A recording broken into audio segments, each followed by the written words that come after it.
দিল্লির আকাশে বড্ড বেশি ধোঁয়াশা, তীব্র বায়ু দূষণে ঘরের বাইরে যাওয়া দুষ্কর, দম বন্ধ হয়ে আসে মাঝে মধ্যেই। তাই বাসিন্দাদের ঘরের বাইরে না যাওয়ার পরামর্শ দেয় দিল্লি প্রশাসন।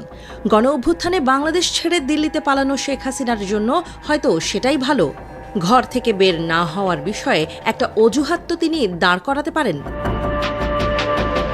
দিল্লির আকাশের মতোই হাসিনার ভাগ্যের অবস্থাও গুমোট। তিনি 1.5 হাত সামনে কি আছে তাও দেখতে পান না। মিত্র ভারত তাকে দিল্লিতে আশ্রয় দিলেও মাথার উপর ঘুরছে নানা বিধিনিষেধ। বাইরে তার বের হওয়া হয়তো নিষিদ্ধই একরকম, সেই সাথে ফেসবুক লাইভেও মুখ দেখানোও মানা হয়তো। যে কারণে একসময় টিভি এয়ার টাইমের অর্ধেকটা দখলে রাখা হাসিনা ফেসবুকেও আসেন অডিও লাইভে। কণ্ঠ তার শোনা গেলেও নামটা থাকে গোপন। নেত্রী বলে একসময় যারা মুখে ফেনা তুলত, তারা এখন হাসিনাকে এড়িয়ে চলছেন।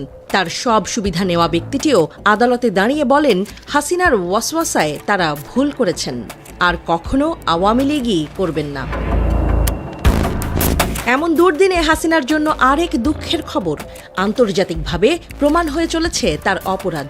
বিশ্বের সব রাষ্ট্রের প্রতিষ্ঠান, জাতিসংঘের প্রতিবেদনও যাচ্ছে তার বিপক্ষে। কাজে লাগছে সেই অ্যাওয়ার্ড। সবাই দেখছে কতটা জঘন্য কাজ করেছেন তাদের চ্যাম্পিয়ন অব দ্য আর্থ।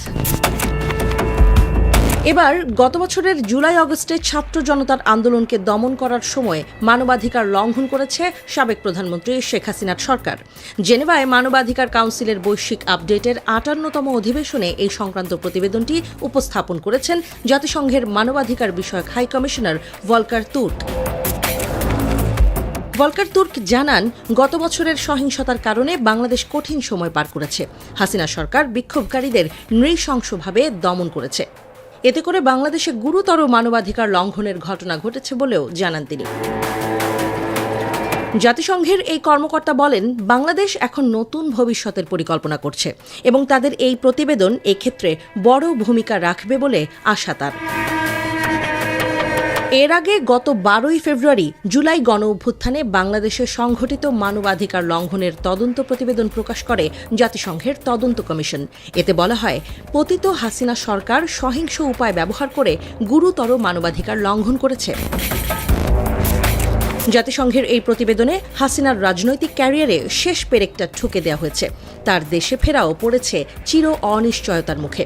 এবার হাসিনাকে তাই যেতে হবে হাসি না মুড়ে। হুমায়ুন আহমেদের সেই নাটকের সংলাপ এবার আপার মুখেও শোনা যেতে পারে, আমার সামনে হাসবা না, আমি হাসি পছন্দ করি না, হাসি বন্ধ।